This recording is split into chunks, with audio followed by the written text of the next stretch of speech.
everyone! It's Lourdes of Wealthy Moms Club. So, in today's video, ang gusto kong pag-usapan natin ay yung difference of selling physical products online versus digital products online. So, ayoko pong maging bias, okay? Kasi, even if I'm promoting digital products, I am also doing online dropshipping. So, nagbibenta rin po ako ng physical products. But then again, I'm doing it as an online dropshipping business, okay?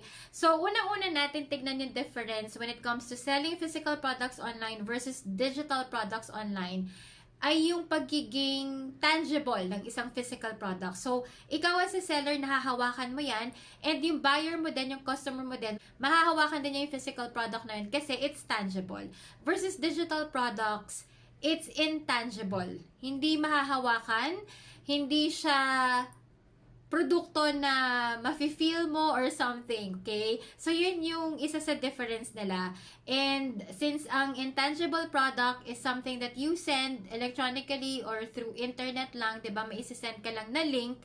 Ang difference pa nila is that sa digital products, hindi mo kailangan na magpabayad ng shipping fee, okay? Kasi wala namang kailangan na bayaran na courier para i-ship pa yung digital product na yon. Whereas, sa physical products, kailangan mong ipadala yung produkto na binili sa'yo ng iyong customer. Kasi nga physical product siya, so kailangan nila matanggap yon.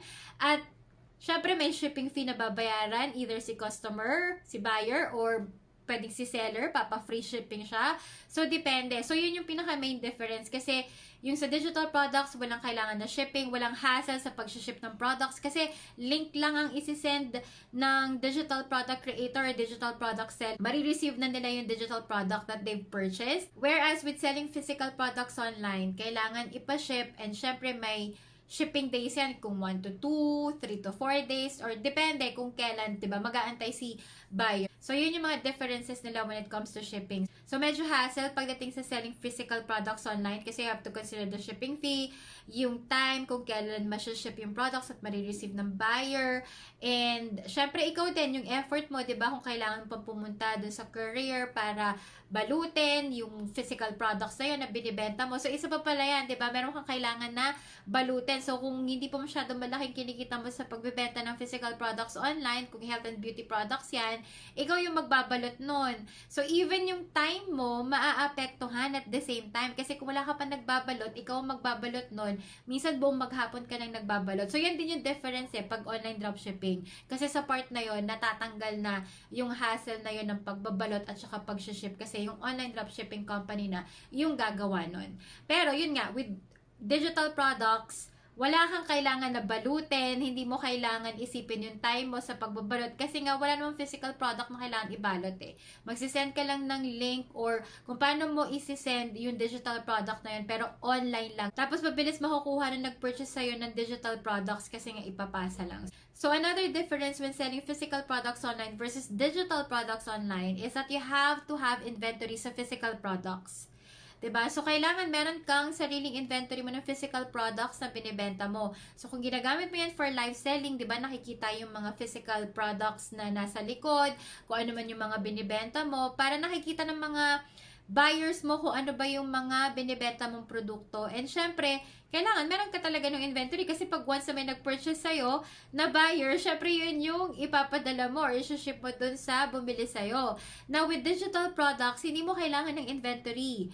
Okay? Kasi hindi naman nga siya physical products. Sa digital products, once na create mo yung online course or ebook or kung ano man yung digital products na napili mong i-create, one time mo lang siya gagawin and then pwede mo na siyang paulit-ulit na ibenta at hindi mo kailangan mag-hold ng inventory. Nakasave lang kumbaga yung videos na ginawa mo or yung PDF file or yung mga printables, planners or templates na create mo sa iyong laptop or kung saan mo man sinave, sa iyong desktop, sa iyong phone or wherever. Ang storage na kumbaga is nasa electronic device mo.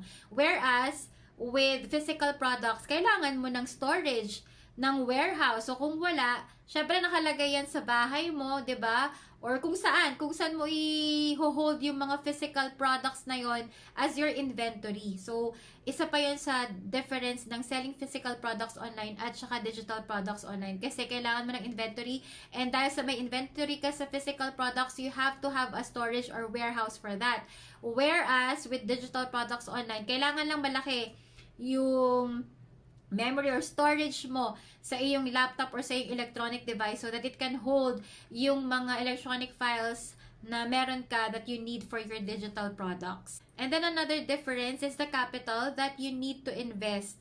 So when you're selling physical products online, continuous yung pagbili mo ng physical products. Kung mga health and beauty products yan, para lumago ng lumago at talagang lumaki ng lumaki yung business mo, i-reinvest mo ng i-reinvest. So, bibili ka ng bibili ng maraming stocks, 'di ba?